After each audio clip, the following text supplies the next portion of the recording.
আসসালামু আলাইকুম। সবাই কেমন আছেন? কাছে দূরে, দেশ অথবা দেশের বাইরে যে যেখান থেকে আমার ভিডিওটি দেখছেন, আশা করি আল্লাহর রহমতে সবাই অনেক ভালো আছেন।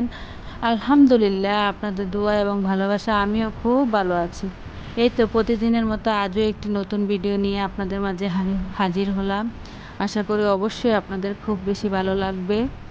যদি ভালো লেগে থাকে তাহলে প্লিজ একটি লাইক দিতে ভুলবেন না। আপনাদের একটি লাইক আমার ভিডিওটি অনেকের কাছে পৌঁছে দিতে সাহায্য করবে। আর যদি বেশি ভালো লেগে যায় তাহলে অবশ্যই চ্যানেলটি সাবস্ক্রাইব করে পাশে থাকবেন। প্রতিদিনের মতো আমাদের গৃহিণীদের যা হয়, সকালবেলা ঘুম থেকে উঠেই আমি অফ ক্যামেরায় এই তো পিঠে বানিয়ে নিয়েছি। পোয়া পিঠা, আমাদের এদিকে এই পিঠাগুলোকে পোয়া পিঠা বলে।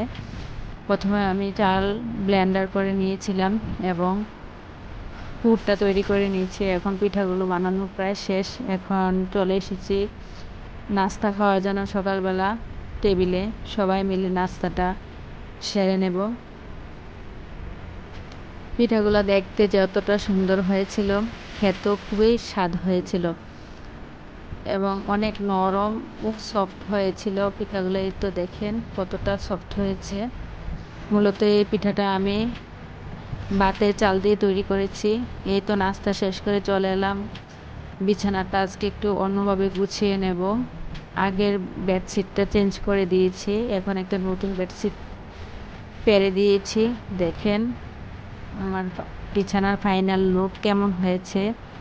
তারপরে এই তো চলে এসেছি একটু ড্রেসিং টেবিলের সামনে। একটু ড্রেসিং টেবিলটা গ্লাস ক্লিনার দিয়ে গ্লাসটা পরিষ্কার করে নেব। এই তো এখন আমি আস্তে আস্তে গ্লাসটা পরিষ্কার করে নেব।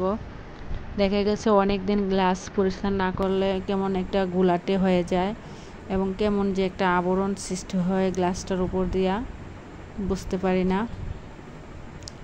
আস্তে আস্তে আমি খুব আলতোভাবে একটা নরম ন্যাকড়া দিয়ে গ্লাসটা মুছে নিচ্ছি। এই তো গ্লাসটা মোছা শেষ হলে আমি চলে এসেছি একটু বেসিংটাও আজকে পরিষ্কার করে নেব। এই তো বেসিংটা ভালোভাবে ভিম লিকুইড দিয়ে ভালোভাবে ঘষে নিচ্ছি। আমি কি বেসিং পরিষ্কার করব, দেখেন এদিক দিয়ে আমার ছোট্ট কিউটি বুড়িও এই তো ও পরিষ্কার করবে। দেখেন কি করতেছে, আমার সাথে সাথে ও পরিষ্কার করছে আর বলছে আম্মু দাও, এটা দাও। ও নিজেই পারছে না আর আমাকে বলছে যে ওই নিজে পরিষ্কার করবে।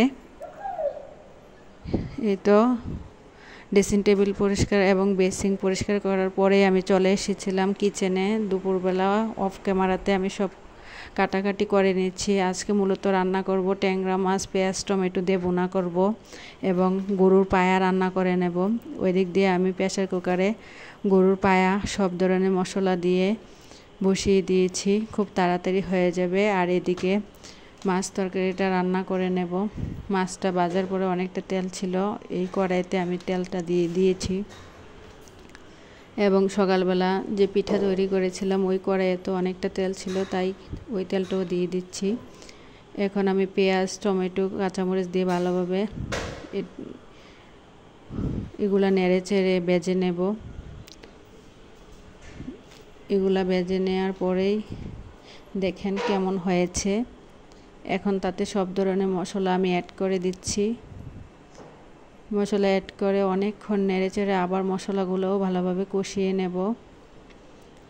মশলাগুলো ভালোভাবে কষিয়ে নেওয়ার পরেও একটু ঝোল দিয়ে দেব, তাতে ঝোল দিয়ে মাছগুলো দিয়ে দেব যেন খুব তাড়াতাড়ি তরকারিটা হয়ে যায়।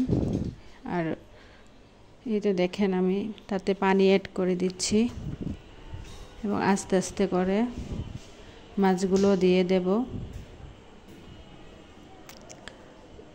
আমার কাছে মূলত ট্যাংরা মাছটা পেঁয়াজ এবং টমেটো দিয়ে রান্না করলে খুব বেশি ভালো লাগে। আর তরকারিটা কি যে বলবো, যখন খেয়েছিলাম অনেকটা মজা হয়েছিল। আমার ছোট ছেলে বলছে গরুর পায়া খাবে না, প্রথম ওর গরুর পায়া দিয়েছিলাম, পরে ও বলে যে আমি এইগুলো দেখাবো না, আমাকে ট্যাংরা মাছ তরকারি দাও। পরে যখন ওকে ট্যাংরা মাছ তরকারি দিয়েছিলাম, বলে আম্মু তরকারি অনেক মজা হয়েছে, আমি মাছ দিয়ে খাবো, আমি গরুর পায়া দিয়ে খাবো না।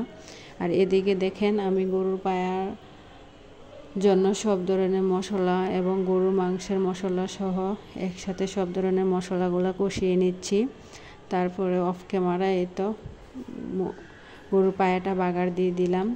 এদিকে এটা ছিল দুপুরবেলা, এর মধ্যে আমি গোসল এবং নামাজ পড়ে নিয়েছি।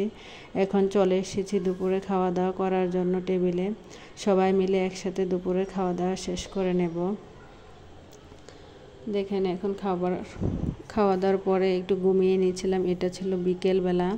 আমার আব্বু এসেছিল আমার মেয়েকে দেখতে। আমার মেয়েকে উনি খুব বেশি ভালোবাসে এবং খুবই আদর করে। আর আমার মেয়েটাও আমার বাবার জন্য অনেক পাগল। এই তো দেখেন আমার আব্বু আমার মেয়ের জন্য কত সুন্দর কতগুলো আম নিয়ে এসেছে। এখন এই তো ভাবলাম একটু সেমাই রান্না করে নেই, তার জন্য আমি ফ্রিজ থেকে দুধ নামিয়ে রেখেছিলাম। দুধটা ভালো করে জাল করে নিচ্ছি এবং তাতে চিনি, এলাচ এবং তেজপাতা দিয়ে দিয়েছি। এখন ভালোভাবে দুধটা ফুটিয়ে নেব এবং তাতে সেমাইগুলো দিয়ে দেব। সেমাইগুলো দিয়ে আমি একটু নেড়ে ছেড়ে তা আবার এই দেখেন একটা বাটিতে ঢেলে নিচ্ছি সার্ভ করার জন্য, যেন খুব তাড়াতাড়ি ঠান্ডা হয়ে যায়। এর মধ্যে আমি কিছুটা বাদাম এবং কিশমিশ অ্যাড করে দেব, যেহেতু আমি নারকেল খেতে পারি না। নারকেল খেলে আমার গ্যাসের সমস্যা বেড়ে যায়, তাই আমি নারকেলটাকে খুব অ্যাভয়েড করে চলি। এই তো দেখেন আমার সেমাইয়ের লুকটা কেমন হয়েছে, মাশাআল্লাহ অনেক সুন্দর হয়েছে। এখন সবাইকে আস্তে আস্তে সব সেমাইগুলো দিয়ে দেব খাওয়ার জন্য। ভিডিওটা এই পর্যন্তই। সবাই ভালো থাকবেন এবং সবার জন্য দোয়া করি। আপনারাও আমার জন্য অবশ্যই দোয়া করবেন। খুদা হাফেজ।